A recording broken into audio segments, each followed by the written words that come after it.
থাকে। জুলাই সনদ নিয়ে অনেক কথা হয়েছে মাননীয় স্পিকার।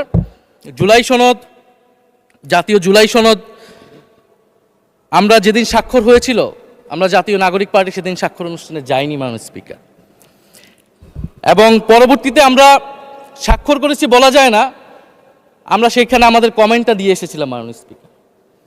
জুলাই জাতীয় সনদ, জুলাই গণ অভ্যুত্থানের পরবর্তীতে এত কষ্টের যে ফসলটাকে, সেইটাকে মাননীয় স্পিকার নোট অফ ডিসেন্ট দিয়ে সেটাকে কলুষিত করে ফেলা হয়েছে।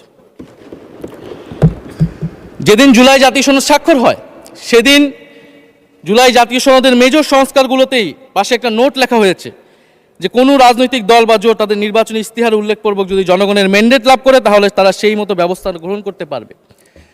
তাহলে যেই দল নির্বাচনে জয়ী হবে তারা তাদের ইস্তেহার অনুযায়ী সবকিছু করবে মাননীয় স্পিকার। এটার জন্য ঐক্যমতের কোনো প্রয়োজন হয় না।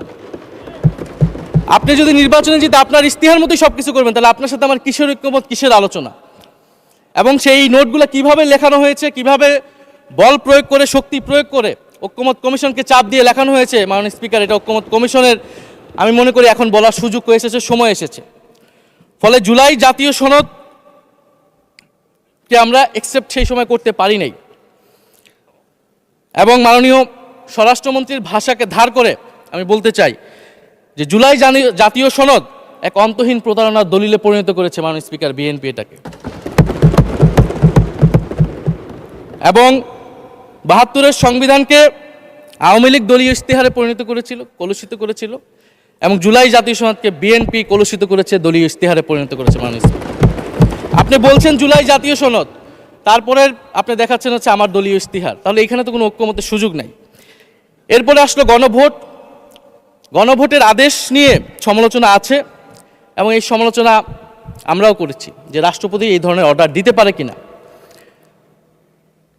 কিন্তু গণভোটটাকে সবাই মেনে একটা কনসেনসাসের ভিত্তিতেই তো আমরা এই গণভোটে সবাই মিলে অংশগ্রহণ করলাম মাননীয় স্পিকার।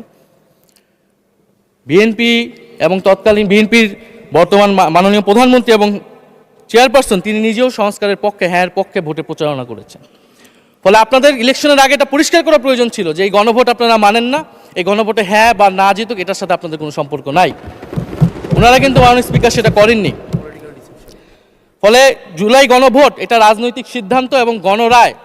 মাননীয় স্বরাষ্ট্রমন্ত্রী তিনি নিজেই সেই সময় বলেছেন যে গণরায় হচ্ছে সার্বভৌম ক্ষমতা, জনগণের রায় আসলে সেটা সকলেই মেনে নিতে বাধ্য হবে, এমনকি যদি সেটার বিরুদ্ধেও কেউ বিজয়ী হয় তারাও সেটা মেনে নিতে বাধ্য হবে। ফলে আমরা মনে করি যে এই গণভোট অনুসারে যে সাংবিধানিক সংস্কার পরিষদ, অতি দ্রুত সময়ের মধ্যে সাংবিধানিক সংস্কার পরিষদ গঠন করা উচিত, এর সুরাহা করা উচিত। আমরা তো মাননীয় স্পিকার অনেক দূর সরে এসেছি, নতুন সংবিধানের জায়গা থেকে সরে আসতে আসতে আমরা কোথায় আসলাম?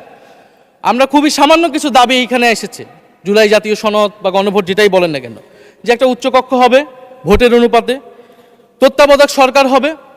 এই তত্ত্বাবধায়ক সরকার নিয়েই তো এত ঝামেলা, গত 16 বছরের এত আন্দোলন। কিভাবে নিয়োগ হবে এই নিয়োগটা আমাদেরকে জানতে হবে মাননীয় স্পিকার।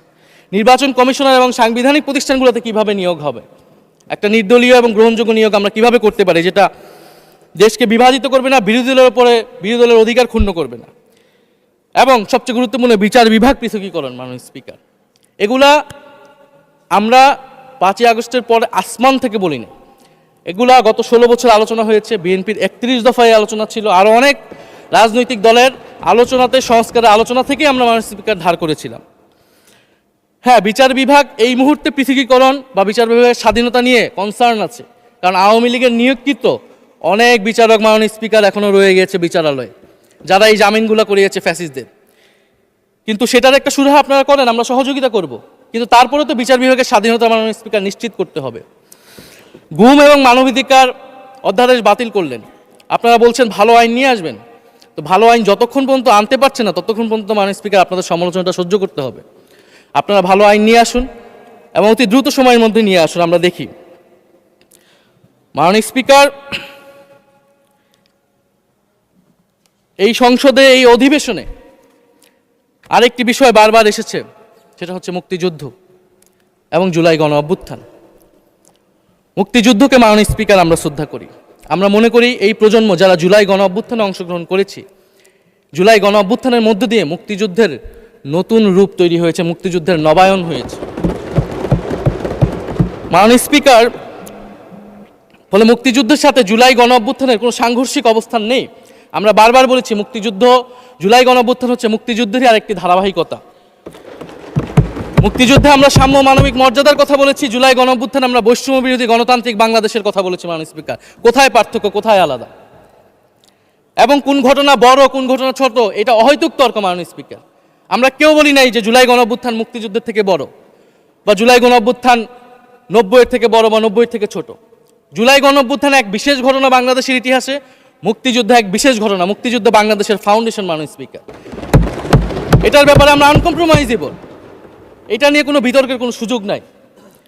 তবে এই কথাটা ওনারাই বারবার বলে মুক্তিযুদ্ধকেও ছোট করতেছেন, জুলাই গণ অভ্যুত্থানকেও ছোট করতেছেন। আরেকটি বিষয় মাননীয় স্পিকার, মুক্তিযুদ্ধর কথা যখন এসেছে, আমরা যে সাম্প্রতিক সময়ে জাতীয় মুক্তিযোদ্ধা কাউন্সিল জামুকা আইন সংশোধন করা হলো, অধ্যাদেশ পাশ করা হলো, সেখানে কিন্তু একটা গুরুত্বপূর্ণ সংশোধনী এসেছে। মুক্তিযোদ্ধাদের সংজ্ঞা থেকে মুজিব বাহিনীকে বাদ দেওয়া হয়েছে। মাননীয় স্পিকার, এবং আপনারা জানেন যে এই মুজিব বাহিনী, সেটাকে সংযুক্তির মাধ্যমে হাজার হাজার ছাত্রলীগের নেতাকর্মীকে মুক্তিযোদ্ধা সার্টিফিকেট দেওয়া হয়েছিল। মাননীয় স্পিকার, মুজিব বাহিনীর রোল কি ছিল, এটা আপনারা এখানে যারা অভিজ্ঞ মাননীয় স্পিকার অনেক মুক্তিযোদ্ধা আছেন, তারা ভালো করেই জানেন। মুজিব বাহিনী তৈরি হয়েছিল অন্তর্ঘাত তৈরি করার জন্য।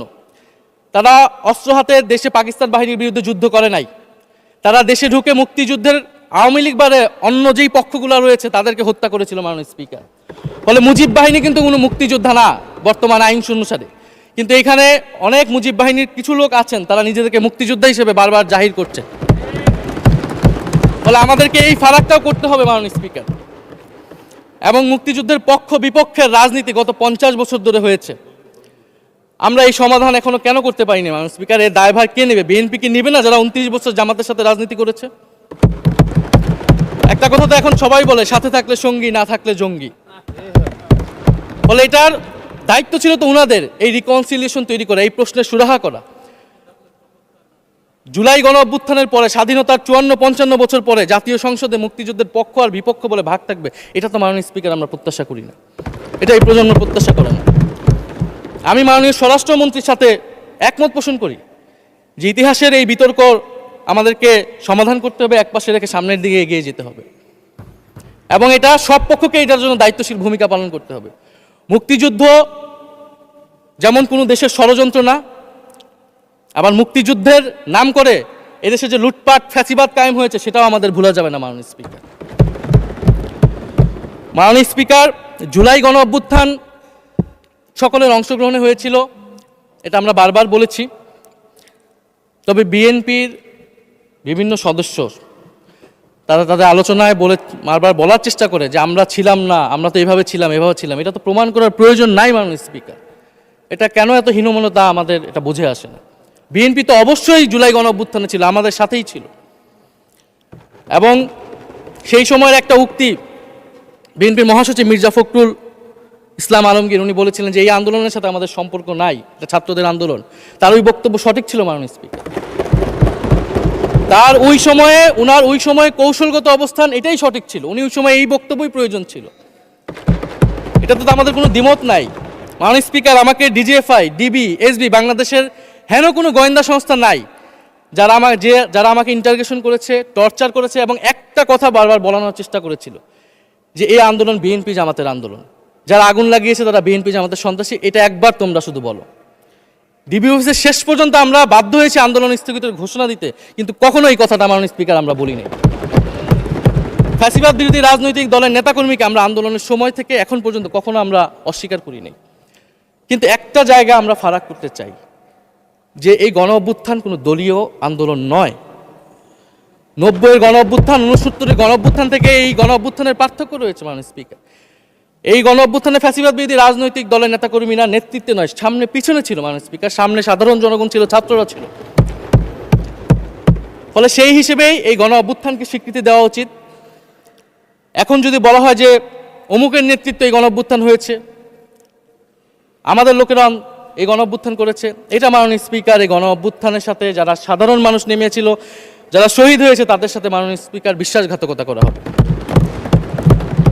ফলে জুলাই গণ অভ্যুত্থানে সকলের অংশগ্রহণ ছিল। হ্যাঁ, আমাদের অনেক মতপার্থক্য, জুলাই গণ অভ্যুত্থানের পরে আমাদের রাস্তা আলাদা হয়ে গেছে আমরা মনে করি রাজনৈতিকভাবে, কিন্তু গণ অভ্যুত্থান আমরা একসাথেই করেছিলাম মাননীয় স্পিকার। এবং আমি দুইটা কোটেশন বলতে চাই মাননীয় স্পিকার। 7ই আগস্টে নয়াপল্টনের সমাবেশে জনাব তারেক রহমান ভার্চুয়ালি যুক্ত হয়ে বলেন 1971 ছিল স্বাধীনতা অর্জনের আন্দোলন, আর 2024-এর আন্দোলন হলো সেই স্বাধীনতা ও সার্বভৌমত্ব রক্ষার আন্দোলন। এই আন্দোলনে অংশ নেওয়া প্রতিটি ছাত্র জনতা আজ থেকে নতুন দিনের মুক্তিযোদ্ধা। মাননীয় স্পিকার, মুক্তিযুদ্ধের সাথে আমরা তুলনা করছি এই জায়গা থেকে, কারণ আমাদের কাছে এটা প্রায় যুদ্ধসম একটা পরিস্থিতি ছিল।